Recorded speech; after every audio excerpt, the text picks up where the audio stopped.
Juma.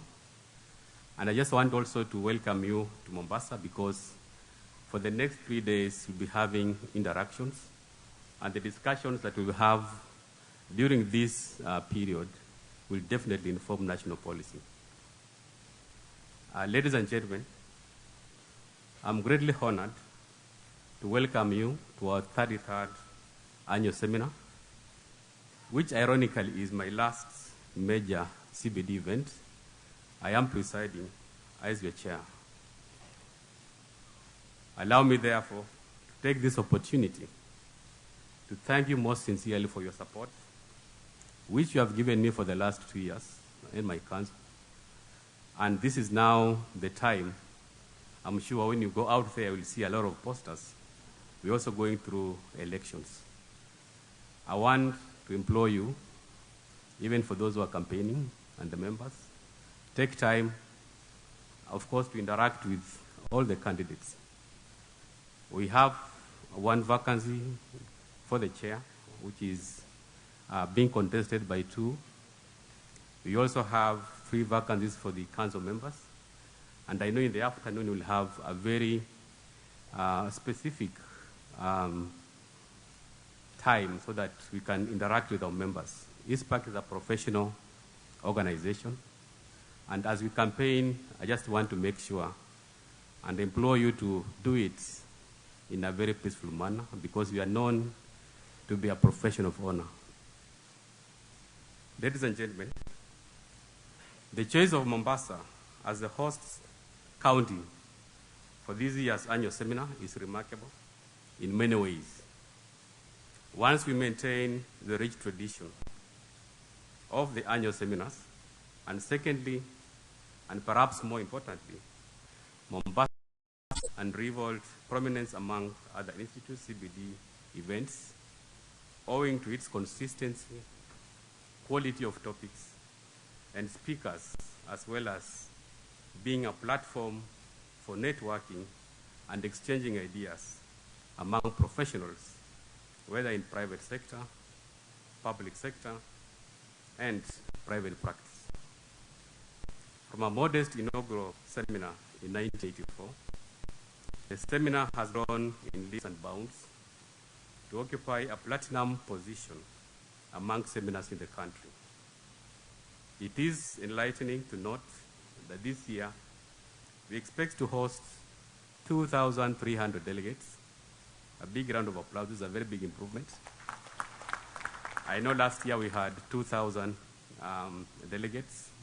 So you can clearly see how members of ICPAK appreciate and value at this seminar, because hosting 2,300 members is not a mean feat.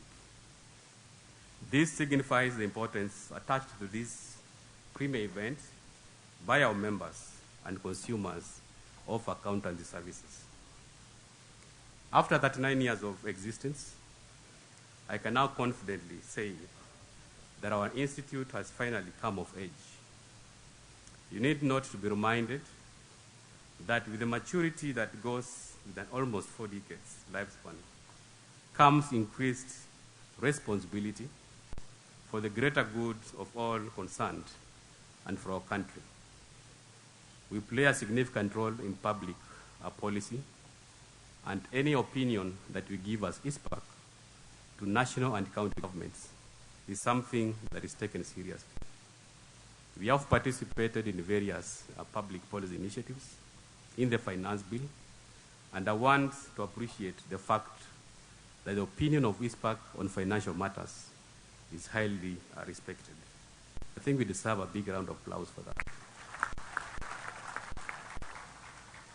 Ladies and gentlemen, before I delve into the conference theme, I wish to point out some notable observations about the accountancy profession. In my view, which I believe is shared by many, accountants are a lot more than that. Accounting professionals are increasingly taking responsibility beyond their traditional roles of bookkeeping. I know in the country we have various corporate leaders, we have various CEOs, and for the past 2 years, I want to congratulate all the CPAs who have been appointed as CEOs of serious public sector and private institutions.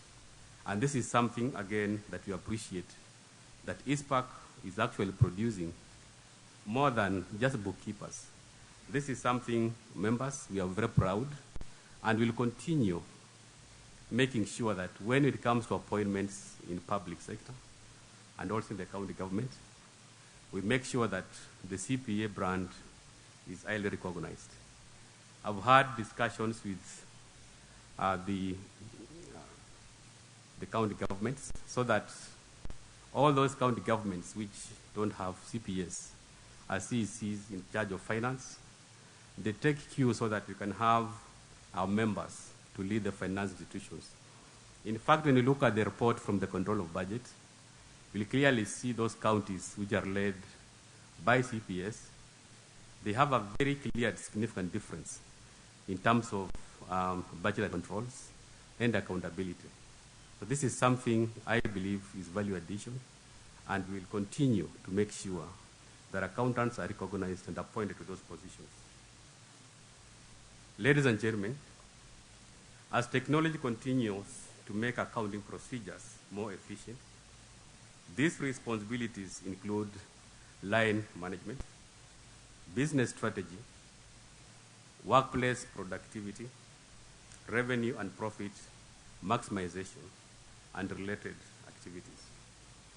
The importance of the accountancy profession has indeed been highlighted following the recent global financial crisis, in which a lack of appropriate governance arrangements and clarity about the inherent risks taken by financial institutions contributed to the near collapse of financial markets in the developed economies. Clearly, the accountancy profession has an important role to play in ensuring that regulatory response to the crisis leads to more robust and transparent financial institutions that serve the needs of households and firms and avoids the buildup of systematic risks.